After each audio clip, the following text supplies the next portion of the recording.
मुशर्रफ के जमाने में हमने इनकम टैक्स डिपार्टमेंट ही बंद कर दिया था। बिल्कुल सही किया था शायद। अब मैं कन्विंस हूँ आपकी बात से। उसका इतना पॉजिटिव इम्पैक्ट था कि आपकी रेवेन्यूज भी ऊपर जा रहे थे और खजालत भी नहीं हो रही थी। इमीडिएटली एफबीआर को सस्पेंड कर देना चाहिए कि भाई ये अब आइंदा से ये इनकम टैक्स के बारे में इनके पास कोई कैपेसिटी नहीं है, लिहाजा ये नहीं करेंगे। जहां पे आप देखते हैं कि ये जरूरी नहीं है टैक्स लोगों से लेना, उसकी गुर्बत इतनी है तो उसको उसके पीछे तो आप जाए ही ना बिल्कुल उसका एग्जेम्पशंस करके आप करें। जो एफपीआर कलेक्ट करता है वो तो मतलब अपनी एफर्ट से तो कुछ भी कलेक्ट नहीं करता।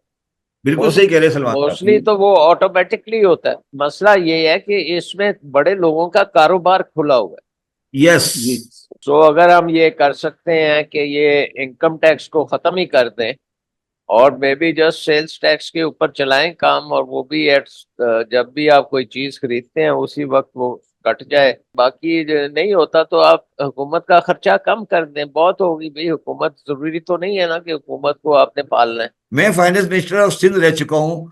जब मैंने अपने वजीर आला से पूछा कि मुझे पीएफसी सिंध दे दें, तो उन्होंने कहा सर वो डॉक्यूमेंट कहीं पड़ा होगा, मुझे मिल नहीं रहा है।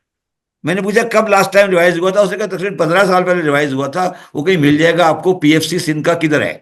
तो अब आप मुझे समझा देना, मैं इस पे क्या गवर्नेंस करूंगा सर। बड़ी इंटरेस्टिंग बात मैं आपको लाइटर नोट पे कहता हूँ। मैं एक जमाने में बन गया मिनिस्टर फॉर रेवेन्यू। उसके पास एक पावर होती है लैंड अलॉटमेंट की भी। तो उसमें जो नोटिफिकेशन इश्यू होता है उसमें लिखा होता है minister for revenue excluding the power to allotment of land.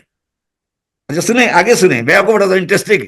अच्छा मैंने कहा यार ये एक्सक्लूडिंग क्यों लिखा होता है। उसने कहा जी जब से पाकिस्तान बना है आज तक कभी किसी वजीर आला ने ये अलॉटमेंट ऑफ लैंड की पावर जो कि रेवेन्यू की है कभी डिवॉल्व ही नहीं की। हमेशा जो मिनिस्टर ऑफ रेवेन्यू बनता है वो हमेशा excluding the power of allotment of land होता है। अलॉटमेंट ऑफ लैंड हमेशा से वजीर आला की प्रोगेटिव है।